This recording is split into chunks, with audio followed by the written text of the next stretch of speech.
नमस्कार सम्पूर्णमा र आज चाहिँ उधौलीको दिन हाम्रो राईहरूको महान चाड उधौली पर्व र चाहिँ हामी चाहिँ हाम्रो कार्यक्रमहरू लिएर सांगीतिक र डान्स कार्यक्रमहरू लिएर चाहिँ हामी कटेबुङ गएको थियौँ। राम्रो भयो आज राम्रो गर्ने हामी पान्दाम हिजो मान्छौँ।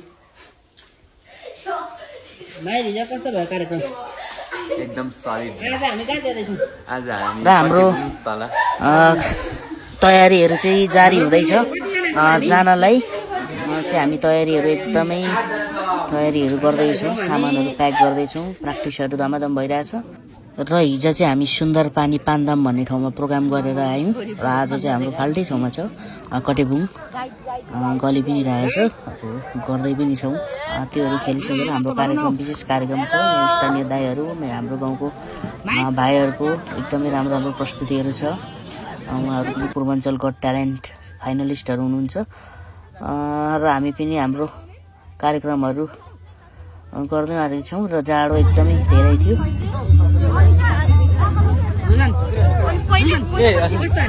आज खतरा हान्ने, हिजो पनि खतरा हो, आज पनि खतरा हान्ने।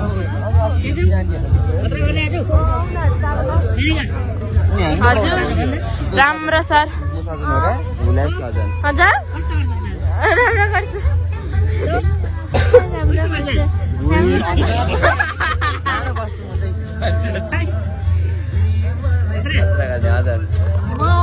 हाम्रो टिम चाहिँ यहाँ छौँ अहिले सबैजना र हामी चाहिँ अब रेडी हुने तर्खरमा छौँ। हामी चाहिँ रेडी हुनको लागि चाहिँ हामी अहिले सबै हाम्रो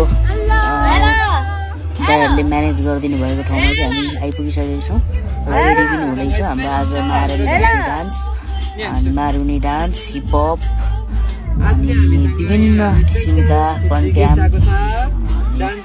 विभिन्न किसिमको डान्सहरू चाहिँ हामी प्रस्तुत गर्दैछौँ। आज नयाँ किसिमको डान्सहरू पनि प्रस्तुत गर्दैछौँ र हामी चाहिँ प्र्याक्टिसको क्रममा पनि छौँ, सम्झिँदैछौँ। हामी 8-9 जनाको ग्रुप चाहिँ हामी आज आएको छौँ र धेरै धेरै धन्यवाद कटेबुङको हाम्रो दाइहरूलाई हामीलाई सम्झेर बोलाइदिनु भयो यहाँसम्म। एकदमै धेरै धेरै हामी एक्सप्रेस फ्यामिली एकदमै आभार प्रकट गर्दछौँ दाइहरूलाई र अर्को साल पनि दाइहरूले हामीलाई सम्झेर बोलाइदिनुहुन्छ होला भन्दै एकदमै दाइहरूले चाहिँ सम्झिदिनु भएकोमा धन्यवाद। र हामीले चाहिँ प्रोग्रामहरूको भिडियोहरू चाहिँ देखाउनु पाएनौँ किनभने हामी चाहिँ यहाँनिर एकदम बिजी भयौँ, यताउता मिलाउँदा रुँदा, त्यही भएर चाहिँ त्यो देखाउन चाहिँ पाएनौँ र हाम्रो 9-10 वटा पर्फर्मेन्स चाहिँ एकदमै राम्रो भयो। यो चाहिँ मान्छे जाने बाटो र स्टेजहरू पनि छ, मान्छेहरू यता दर्शक